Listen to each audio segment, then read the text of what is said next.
can your maintenance support Cisco UCS servers? Short answer is absolutely yes. Dell, Cisco, IBM, HP, those are the called the big four in the world of servers. Which typical life cycle, this different than network equipment life cycle.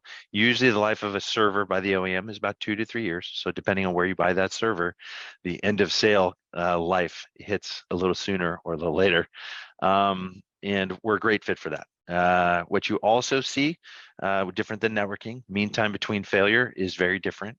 Servers typically mean time between failure around 4 years is when you start to see the upkeep. And obviously that's like hard drives and those types of things. There is a life cycle to those.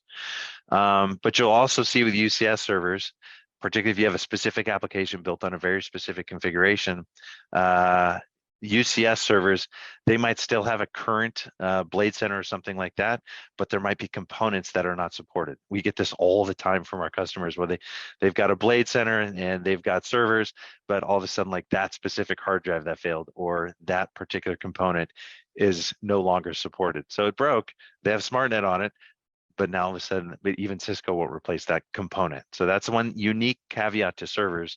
And it's not just Cisco UCS, it's all of them. But yes, we supply and support, and end of sale, end of life doesn't matter to us. We can always get those components.